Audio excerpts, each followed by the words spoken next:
कि क्या हम लोगों ने वो कंपनी पढ़ी है क्या। SHISH, एक मिनट, SH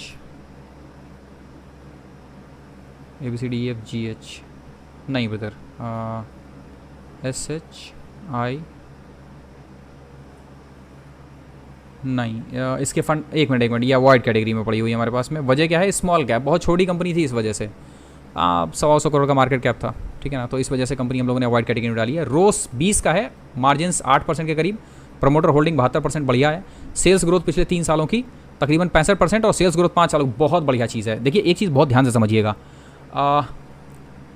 किसी भी कंपनी के अंदर मतलब जो उस कंपनी की सेल्स ग्रोथ है ना वो बहुत ज़रूरी है, ठीक है, क्योंकि सेल्स ग्रोथ का मतलब है कि कंपनी का धंधा बढ़ रहा है।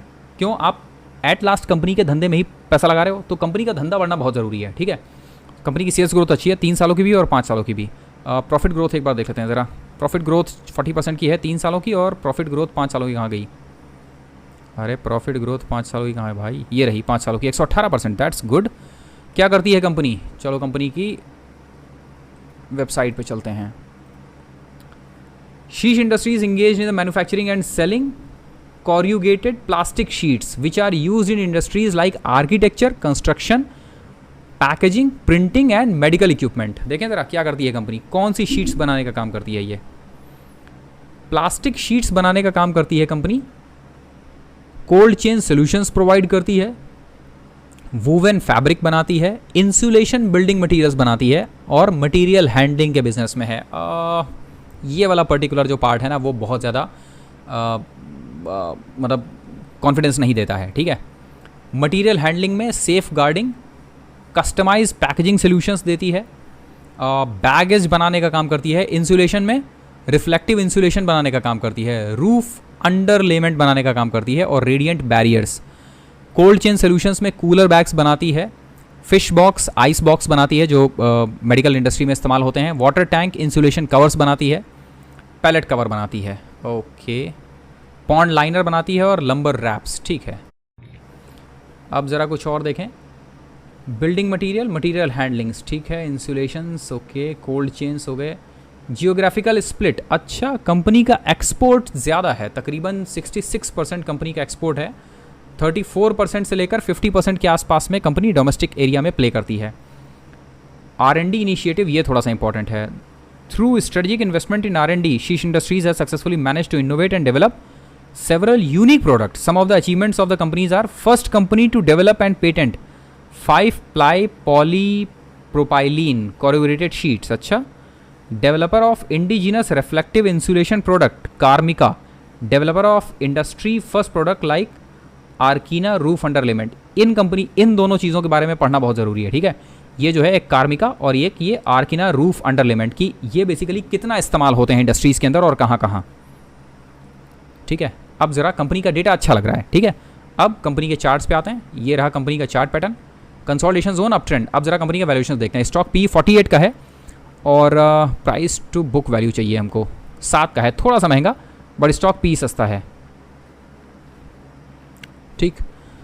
कॉन्स के अंदर company has low return on equity, कोई बात नहीं, डेटर्स हैव इंक्रीज, ठीक है, कंपनी पैसा वापस नहीं ले पा रही है अपने जिनको डेट दिया हुआ है उनसे। इन दो के अलावा बाकी कोई और मेजर इशू नहीं है। सबसे इंपॉर्टेंट चीज़ पता है क्या है इस पूरे डेटा में? इस पूरे डेटा में सबसे इंपॉर्टेंट चीज़ है कंपनी का सेल्स ग्रोथ। 3 साल और 5 साल में सेल्स ग्रोथ बढ़ा है, और सेल्स ग्रोथ के साथ में कंपनी का रिटर्न ऑन जो प्रॉफिट है वो भी बढ़ा है, ये इंपॉर्टेंट चीज़ है। और अब कंपनी का डेटा देखते हैं ज़रा, इसका डेटा देखने में मजा आएगा। कंपनी का सेल्स 2018 में तकरीबन 8 करोड़, 11 करोड़, 16 करोड़, 28 करोड़, 50 करोड़, शानदार है। कंपनी का ऑपरेटिंग प्रॉफिट 1.5 करोड़, 2 करोड़, 2 करोड़, 2.25 करोड़, 3.5 करोड़, और मार्जिन्स 17%, 20%, 12%, 7%, 7.5%। नाउ ये एक चीज़ देखने वाली होगी कि आखिर 2021 में कंपनी के मार्जिन्स क्यों घटे, ये एक थोड़ा सा इंपॉर्टेंट होगा देखने लायक, ठीक है। कंपनी का इंटरेस्ट कॉस्ट अगर आप देखोगे तो 23% से बढ़कर इंटरेस्ट कॉस्ट 34 करोड़ हो गया है, 23 लाख से बढ़कर 34 लाख। वजह क्या है? इसका मतलब है कि कंपनी ने कहीं ना कहीं लोन लिया है, ठीक है। लोन लिया है तो ये अभी नीचे जब हम कंपनी की बैलेंस शीट देखेंगे तो वहाँ पर दिखाई देगा। सीधे देखें, बोरोइंग्स कंपनी की बढ़ी हैं 4.5 करोड़, इस वजह से कंपनी का जो इंटरेस्ट कॉस्ट है वो बढ़ा है, ठीक है, ओके। कंपनी का नेट प्रॉफिट 61 लाख, 90 लाख, 97 लाख, 1.25 करोड़। भाई साहब बहुत सही डेटा है। स्टैटिक तरीके से अगर किसी भी कंपनी का डेटा बढ़ रहा हो तो ये बहुत ही बढ़िया चीज़ है, ठीक है। अर्निंग पर शेयर 60 पैसे से बढ़कर तकरीबन ₹2.34 यानी करीब करीब 6 चौक 24, करीब 4 गुना हो गया है। टार्क हरीश शंभू सर अभी देखते हैं, ठीक है। अब कंपनी की बैलेंस शीट, कंपनी का शेयर कैपिटल लगभग बढ़ा है 4 करोड़ से बढ़कर लगभग 10 करोड़। और इसके लिए इन्फॉर्मेशन एक दी हुई थी ऊपर, आपने अगर ध्यान दिया हो तो इन्होंने प्रेफरेंशियल शेयर्स इशू किए थे कुछ। कंपनी का कैश रिजर्व 3.5 करोड़ से बढ़कर 4 करोड़, 5 करोड़, देन अचानक से घटा कैश रिजर्व और उसके बाद फिर 7.25 करोड़ के करीब कंपनी का कैश रिजर्व बढ़ा है, ठीक है। कंपनी की बोरोइंग्स यहाँ से बढ़ी हैं और ये बोरोइंग्स बहुत ज़्यादा मैटर नहीं करती क्योंकि कंपनी के कैश रिजर्व की तुलना में कम ही हैं। हालांकि थोड़ा सा कंसर्न वाली बात है, क्यों? करीब 75% के करीब कैश रिजर्व का कंपनी के पास में बोरोइंग है। ये अगर 50% के करीब होता है ना तब थोड़ा ठीक लगता है, ठीक है। हरीश शंभू सर अभी देखेंगे टार्क, ठीक है। देन उनके बाद में एक चीज़ देखना है हमको, फिक्स्ड एसेट कंपनी ने खरीदे हैं क्या मेजर? अभी कुछ बहुत ज़्यादा खर्च नहीं किया है कंपनी ने इस साल 22 में, ठीक है। प्लांट मशीनरी थोड़ी सी खरीदी है, ये एनुअल रिपोर्ट पढ़ने लायक होगी, ठीक है। देन ऑपरेटिंग प्रॉफिट जाहिर है, कैश फ्लो तो मतलब छोटी कंपनी है तो आप कैश फ्लो देखने का कोई मतलब नहीं है।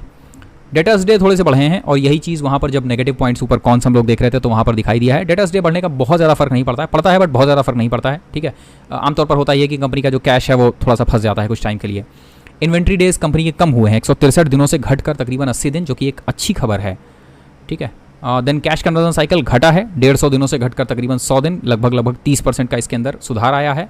वर्किंग कैपिटल डेज घटे हैं, लगभग आधे हो गए हैं। भाई साहब बहुत बढ़िया। कौन है ये भाई? ये किसने कंपनी सजेस्ट करी है?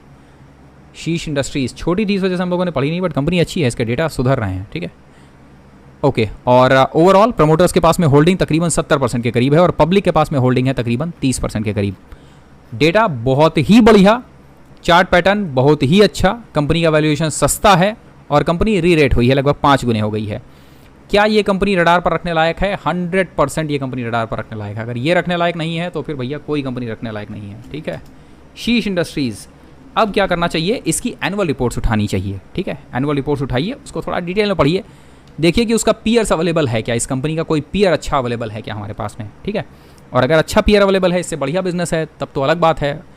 मार्जिन्स अगर इससे अच्छे हैं तब तो अलग बात है, वरना इस कंपनी को रखिए और 2 गुना 3 गुना होने के लिए इस कंपनी को बिल्कुल रखा जा सकता है। छोटी कंपनी है और एक बात समझिएगा, हमेशा एक चीज़ ध्यान रखिए, बड़ी कंपनी आपको स्टेबिलिटी देती है, छोटी कंपनी आपको ग्रोथ देगी, हमेशा यही होगा। कोई आदमी आके ये नहीं कहता है कि मैंने 5 लाख करोड़ की मार्केट कैप पर कंपनी खरीदी और उसके बाद कंपनी 10 गुना हो गई, ऐसा कोई नहीं कहता है।